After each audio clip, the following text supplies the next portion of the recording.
Hello, I'm Thomas Fox. I am going to show you a few details about the new Alterna jar that we have, which fits on any platform like the Waring or the Omni or Vitamix. They're very similar platforms. When we talk about the platform, we're talking about this being the platform, the rubber cushion, the 4 stubs, where the Alterna jar has a larger gear.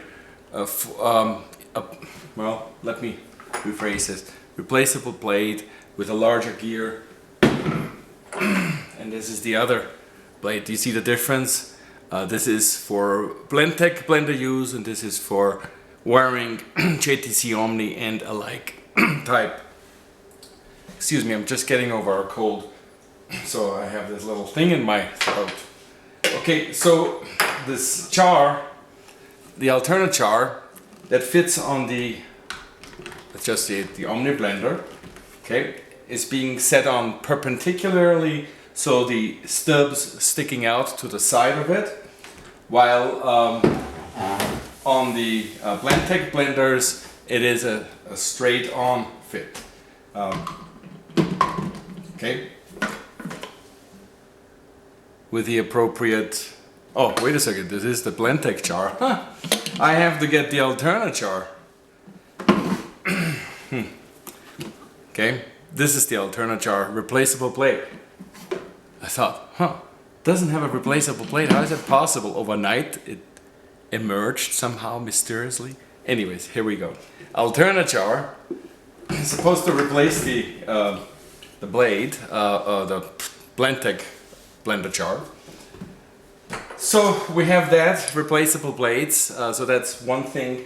Now the question is of how do you put everything together. You don't have to put anything together when you buy it, but for servicing purposes, if this cap falls off, there is a little hole here and a little stub here, if you can see this, something like that. By just grabbing it here and just pushing like that, and now it's in there, and now it's semi-permanently attached, so it doesn't fall off by itself, and then you just push this in by hand. So there we go. That's that. How to let me move this back. Okay, this is the bottom plate, also known sometimes as the retaining nut. We call it the bottom plate. This is the gasket ring, which goes into this little gap provided for it. So you just stretch that a little bit, just like that, and then you lay it in here.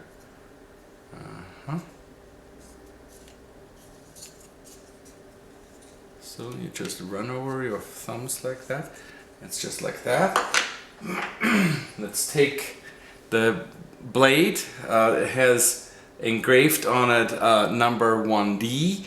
That is for the Blendtec blender. We also have manufacturing date and patent pending. That goes into the jar like this. There is these parallel cutouts that help or prevent the blade from turning once it's in there. Just the knives turn. And the knives turn driven by the gear that sticks out on the bottom. Okay, so now this is in here. Probably should get up to show you that better. And then just lightly put that on here. Of course, I have done it many times.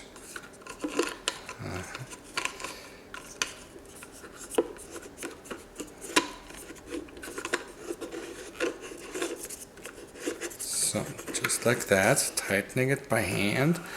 And then you want to tighten it more, so you set it on the table, which is nice because you can grab it with your thumbs here and close it like that.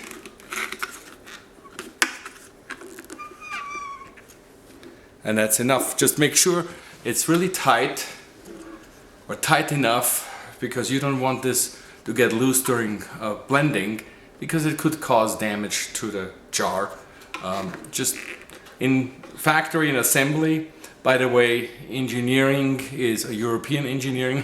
I'm European.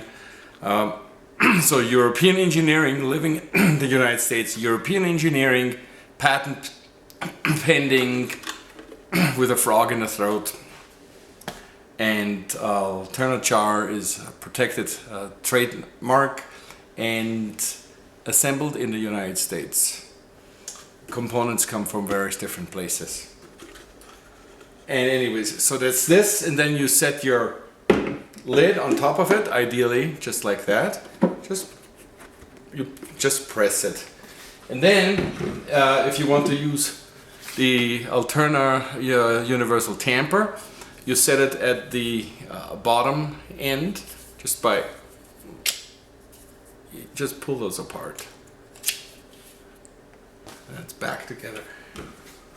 And you can use that. You measure, make sure that the bottom end doesn't touch the blade. And so that's basically it. If you need to uninstall the blade for some reason, yeah, we recommend don't put this in the dishwasher. Don't leave it upside down. When you wash it, just rinse it out right after use with water. Be careful. These blades are sharp, sharpened blades. Okay, don't leave it. Don't put your hand in there when this is on the blender, even if you think it's not on. Okay, but anyways, when you wash it out, rinse it out with water, and then dry it by hand with paper towel, inside and outside, and then just set it on top of your blender. Well, on top of your blender, like this. Don't put the lid on it, because if it's still moist in there, then the moisture gets trapped. This is an alloy type stainless steel, special coating, very hard. The bearings are made from what do they call it? Carbide, some carbide alloy steel, very hard, harder than stainless steel. And then there's seals in there. The best way is, if it does get wet, or if you think it does get wet, just put it on your blender and blend it empty. Just turn it on empty. Hold the jar, because when it's light it could fall off, and just, you know, for 30 seconds that will heat up the bearings and evaporate any possible water. And so no dishwasher usage, or if you have to use some kind of because you're a restaurant and you need to sanitize it, spray sanitize it inside, wipe it clean or rinse it, and that should be done, and then dry it with by hand rather than steam drying. It will keep the jar nicer looking for a longer period, and that will also help you be more presentable to your customers, because it's kind of an ugly thing if you have this yellow, fogged up, crusted up jar. Okay, I'm Thomas Fox. I'm sure I'm gonna think of another video that I'm gonna make here sometime soon, and if it's a duplicate, watch it anyways. I look forward to receive any feedback of yours, and we will show you some more videos how to do the blending. Alterna jar, we're quite impressed. It has some great improvements on the seed blending, as well as the you know, almond butter is a really tough thing to blend in a blender and in a jar. We have had some great experience with that as well. So, okay, I'm Thomas Fox, and I hope to see you. Come visit. Not. Bye.